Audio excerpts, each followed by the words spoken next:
Okay, so this second page, 9 through 16, that's on page 162. So we're still on graphing systems. Okay, but this time we're going to use Desmos to finish up the rest of this. The front page, we kind of wanted, you can use Desmos if you want, but it's easier if you just, because then you know your linear equation and where to start. Okay, but this time we're going to go ahead and use Desmos for the second part. And so here it is right here, like number 9 through 16, like I said. Okay, so in your book, so flip to that in your book so that you're on page 162. And then we're just going to go to the Desmos calculator. So you should be on the Desmos graphing calculator, okay? And remember, just go to desmos.com, click on that graphing calculator. Okay, so number 9, I want to punch it in, but what I want you to notice, what we've kind of already talked about, is if your slope is the same, so we can see on number 9 it says negative 2x plus 3 and y equals negative 2x minus 4. Okay, so we've already talked about that if the slope is the same, they're going to be parallel, so that would be a no solution, but I wanted to show you that. So I gotta make sure I'm not doing the quiz questions. I am not. So let's put in y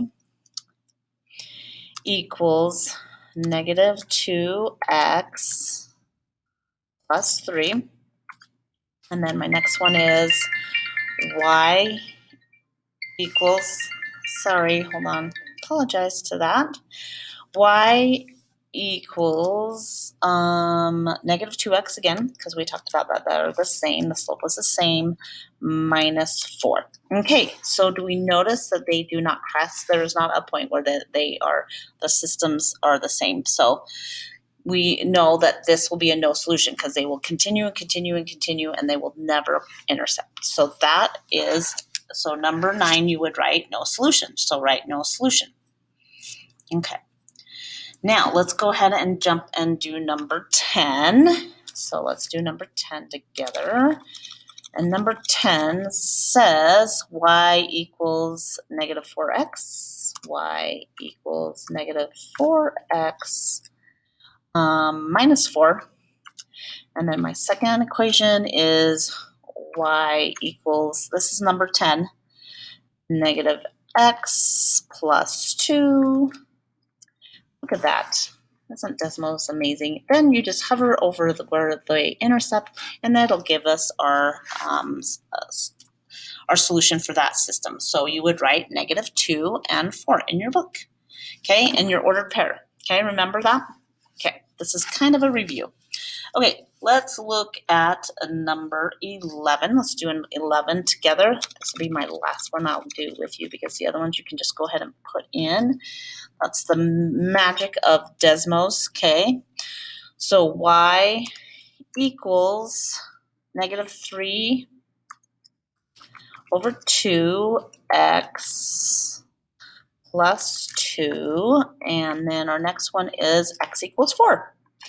Okay, x equals 4, so we know that we're going to be finding the 4 going through the x-axis right here, and then this line intercepts right there. We hover over it, and it tells us 4 and negative 4. Amazing, right? So that is our solution for that system, okay? So 4 and negative 4. So you put that in your ordered pair. Okay, I think, well, we could do, let's go ahead and do number 14, because normally we have to solve for y, but now you don't have to. Desmos solves it for you. So number 14, let's go ahead. X plus 4 equals 0, and then a negative 1 plus 3 fourths x equals negative y. Negative y. Okay. So look at that. It's just solving it for us. Isn't that fabulous? Okay, then just hover over it. It should be negative 4 and 4. It is negative 4 and 4. And that is your answer. So go ahead and finish up the rest of the problems. Do 12, 13, 12, 13, 15, and 16. And then jump on the quiz. If you have any questions, please reach out to Ms. Nebeker, Mr. Anderson, and me. Okay, have an awesome day.